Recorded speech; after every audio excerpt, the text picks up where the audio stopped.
Hey everyone, this is Dan Kamenstein. I've gotten a lot of great questions and feedback from all of you about the assessment component coming up for the end of the module, and also based on your experiences with the mid-module assessment. So I wanted to address a couple of these issues and just kind of give you some thoughts about where we are and where we're going with this. I'll start with this. So I do apologize. The schedule for when the mid-module and end-of-module evaluations did change a little bit just in terms of trying to get grades out in time. And I posted on the faculty channel and Teams, and I updated the document as well with the actual mid-module and end-of-module evaluations for every module. So again, I apologize. We did have to change things around to try to move up the end-of-module assessments so that we could get them done in time to actually get the grade submitted. Some of the questions that have come up just in general about the assessment form I want to address. But before that, I want to just go back to the grade breakdown, just so everyone's seen this, and the students do have access to this as well.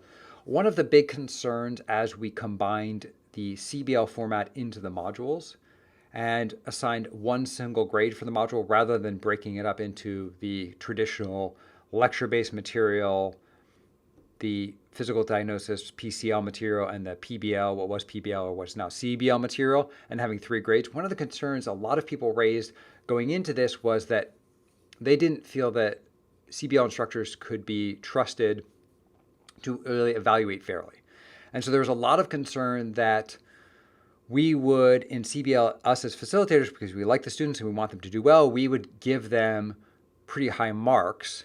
And it would cause students who may be on the borderline, who are struggling a little bit, to pass the module overall, even though they had done fairly poorly on the exam portions of this. So that was the concern going in. And that was originally why CBL was worth a fairly low percentage, somewhere in the order of 15% of the total overall grade. And myself and Dr. Winston and Dr. Tai advocated pretty strongly that if we were going to be 30% of the students' weekly interactions, that we should be about 30% of the grade. And so we advocated pretty strongly because we felt that it was really important that the CBL faculty had a lot of input into the grades of the students because they were the ones interacting with students in small group fashion and certainly seeing the students more than anyone else.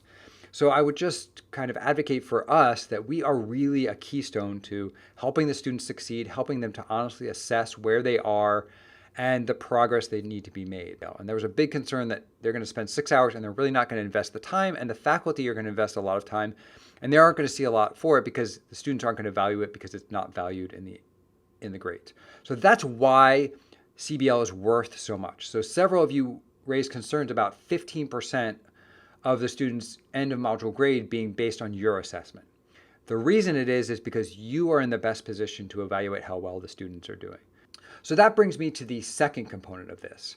And the second component is actually addressing what we had showed you several times during faculty development, is just the actual assessment form. So most of you I know looked at it, but probably when you were actually having to fill out grades and the students are having to fill out grades and looking at this a little more closely, you have some really good questions. So the first question that came up several times is, why are there so many things in some of these categories? And the answer to that is we were trying to give as much objective measurements as we could to a fairly subjective form. So many people were concerned about, as we move to more subjective grading, how do we know that we are actually accurately measuring people? So we tried to give a lot of bullet points and markers of how you can objectively look at where is a student. And we were particularly cognizant of this because several facilitators and several people expressed that they were a little bit concerned about how they would actually know where they're supposed to fit on this. And we were moving away from the purely competency-based model where we basically just said, here's the competency, where are they on 1 to 5? We wanted to give you a little bit more of what are the actions that we would expect. And so that's why some of these have several category or several bullet points to them. So I know it makes it a little onerous, but we're really trying to give you a lot more resources of these are the things we expect. So if a student says, well, I thought I should be here and you're putting me here, you could go through those bullet points with the students together and say, okay, this is where I see you when it comes to these things, how well prepared you are for the session. Are you participating in discussion? Are you responding to the challenges? If someone challenges you, how are you responding? So you could walk through these things and say, this is how I see you in these. Now, I chose one that's particularly long on purpose. We have several CBOs that are covered by this one thing. And the other option we thought about was actually breaking professionalism into 4 or 5 subcategories. So we could have had 4A, B, C, D, and you could have ranked people on all of those. So we could make each of these bullet points a separate question. The concern was we were already getting to 11 different things you had to fill out and comment on. We thought that if we made a 40 question document that many people would find that onerous. And so yes, there are a lot, but if I break 10 into 10A and 10B, 10C, 10D, 10E, 10F, that's a lot more checkboxes you have to fill. But that was our initial thought. The other question that's come up a lot, which I think is also a really good one, is, okay, well, the students, they meet some of these categories and some of these categories. I just don't understand. And what we're asking you to do is be honest about where do you think, if you think they're excelling and doing really well, but really their handouts aren't perfect, but they're really excelling in everything else, you might decide to give them a higher mark. Now, if you find that, okay, well, some of these describe it and some of these describe it, we're asking you to be honest and say the students should progress over time. We're asking you to choose the one where you think most accurately reflects primarily where they are. And that's not to say that you should be aiming to grade lower on purpose, but just because we expect students to progress over time. So that's why we're asking you to really look at all these categories and make sure that if you're giving the student these higher levels, that they really meet all of the criteria within here. And if they don't meet all the criteria, that's great. That gives them something to work on. We're hoping that they progress throughout the year and throughout the 18 months. And so if we don't give them room to progress, we really, again, aren't doing our students any service. A couple of you also have said that this category here, kind of the final high-level category, really is what you'd expect a facilitator to be. And the question was, well, how do we ever expect students to get here? This is what I'm supposed to do.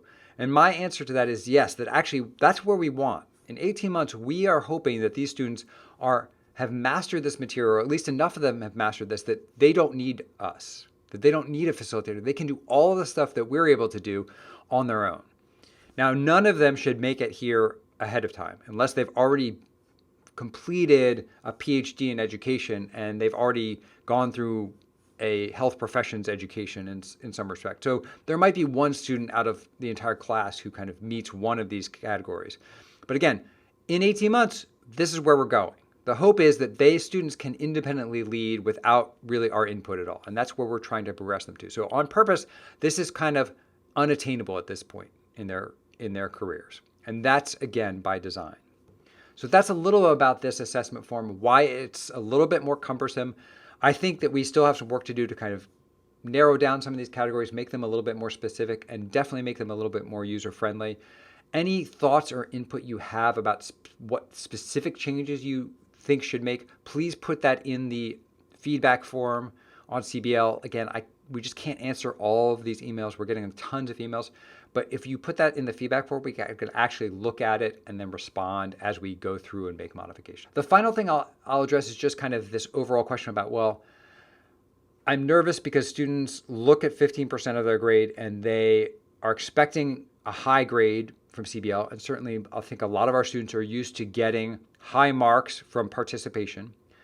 What we're hoping that CBL is more than participation. Just showing up doesn't really give you much other than to say you're present. What we're really wanting them to engage in the curriculum in a much more meaningful way. And so I think a lot of students are anxious about getting lower grades than they're used to in these types of formats. And for us as facilitators, we're a little bit anxious about giving lower grades than we're used to, because I think we're used to giving fairly high grades because it didn't have a big impact on their overall progression in medical school.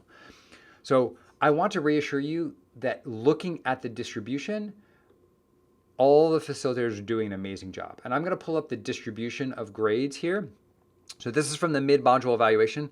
And I want us to say that here's, again, this is the high end of grades and this is the very low end. And this low end is just barely passing. So very, very few students failed CBL. But we had a couple students who were just on the borderline. We had a couple students who were really incredible, kind of at the point of, being able to be facilitators. But the majority of students really fell into this C, B, and maybe kind of low A category, and I would say actually probably B plus here. So actually, based on the overall grading that all of you did, had an amazing distribution. I would say if this was a multiple choice exam and I saw this distribution of grades where most people fell into the middle range and a couple of outliers, I would say that's a perfect exam. So to me, the fact that we have really strong grade distribution means that we are probably grading very accurately. That most of our students are doing well, but they aren't ready to move to clerkship yet. A couple of our students are struggling in small groups and they need to kind of be brought along. But I think what we're hoping for is that this distribution should move as we progress through the modules, but it shouldn't shift dramatically to the right in a couple weeks. So I hope this is reassuring for most of you that really the grades you put in were very accurate, and I think they are going to help the students quite a bit in their progression. Our hope again with CBL is that we are getting students clerkship ready. And in clerkships, a lot more of their grading, a lot more of how they're assessed is very subjective, is based on how their attendings evaluate them, how the residents evaluate them. And it's also very based on the comments they get back. And so those comments you put in are really important.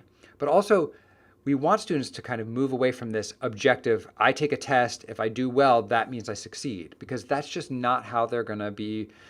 That's not how things are going to work in clerkships. That's certainly not how things are going to work in residency. So this is a culture shift for all of us. This is a big culture shift for the students.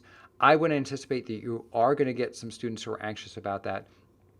I would again encourage you, and we are going to do that on our end just to reassure the students that this is really part of their growth and learning, transitioning from being undergraduate students to medical students, and it should feel different. General, by group and by specific facilitation grade, you actually are all pretty much in the same range. And you have a pretty similar spread over how you evaluate the student. So just looking at the numbers so far, things seem to be pretty accurate and going pretty well. One other question that came up several times is just the translation of the actual milestone progression into numerical grades. And several requests both from students and faculty to understand how the specific milestones translate into numbers.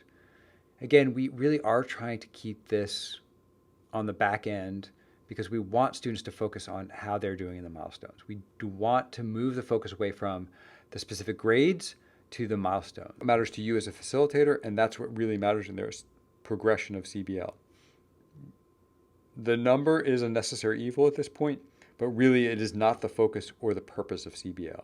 Several people have asked, should we grade up a little bit because the students are getting nervous? And I would just encourage you, and just based on this graph, to say, hey, whatever you were doing for the beginning of the module, it seems to be working really well.